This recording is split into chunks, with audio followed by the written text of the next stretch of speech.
नमस्कार, स्वागत है आप सभी का हरियाणा भारत में। मैं आपके साथ खुशबू खान। हरियाणा के हर दूसरे घर से एक नौजवान सेना में जरूर जाता है देश की सेवा करने के लिए, लेकिन क्या अपनी देश की सेवा करना या अपने झंडे का सम्मान करना किसी को जेल पहुंचा सकता है? आप ये सोच रहे होंगे ऐसा कैसे हो सकता है, लेकिन ऐसा हुआ है। कब हुआ, कहां हुआ, देखिए इस रिपोर्ट में।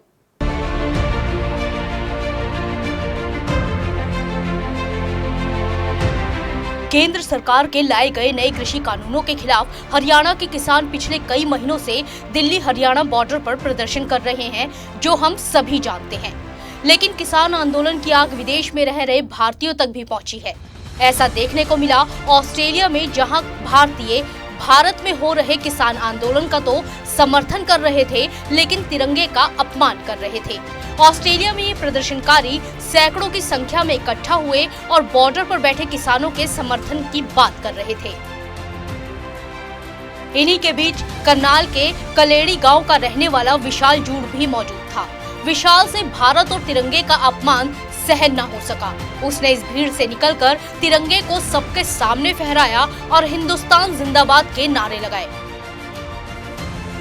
विशाल की इस बात से ये प्रदर्शनकारी इतना नाराज हुए कि उन्होंने विशाल के साथ मारपीट की और फिर उसे झूठे आरोप में जेल भिजवा दिया।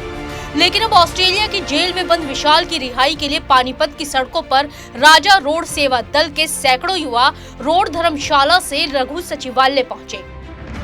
दरअसल लघु सचिवालय पर डिप्टी सीएम दुष्यंत चौटाला का कार्यक्रम होना था, लेकिन युवाओं को पहले ही गेट पर रोक दिया गया। युवाओं का कहना है कि विशाल जूड़ भारत और तिरंगे का सच्चा सिपाही है, इसलिए उसने तिरंगे का अपमान करने वालों के खिलाफ आवाज उठाई, जिसकी वजह से प्रदर्शनकारी भारतीयों ने ही उसे झूठे आरोप में फंसाकर जेल भिजवा दिया। यही है कि वहाँ पे किसान रैली निकाली गई थी। वहाँ पे कुछ सिख इकट्ठे हुए, कुछ उनमें खालिस्तानी जिंदाबाद के नारे लगाने लगे, जो एक मेरे भाई पे सहन नहीं हुए हिंदुस्तानी होने के नाते, तो उसने मोदी के समर्थन में नारे लगाने शुरू कर दिए और हिंदुस्तान जिंदाबाद के नारे लगा दिए। और फिर वहाँ बीच इतने सारे खालिस्तानियों के बीच में अकेले ने तिरंगा झंडा फहराया, तो इसी जुर्म में उसके खिलाफ उन्होंने गलत कार्रवाई कराई और वहाँ पे उसको जेल में डाला गया।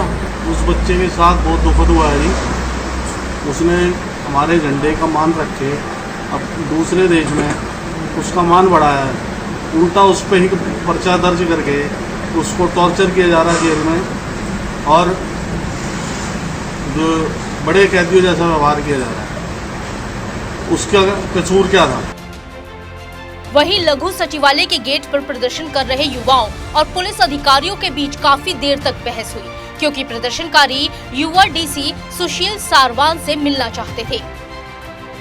काफी जद्दोजहद के बाद उन्होंने भारत सरकार के नाम एक मांग पत्र डीसी सुशील सारवान को सौंपा। डीसी ने युवाओं का आश्वासन दिया कि वो उनकी मांग से सरकार को जरूर अवगत कराएंगे।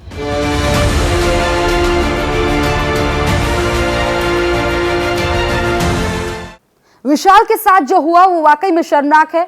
किसी भी देश के झंडे का अपमान करना निंदनीय है। हमें हमारे देश के विशाल पर गर्व है कि उसने अपने तिरंगे का अपमान नहीं सहा और सबको मुंहतोड़ जवाब दिया। अब देखना होगा कि इस मसले पर कब कार्रवाई होती है। नमस्कार।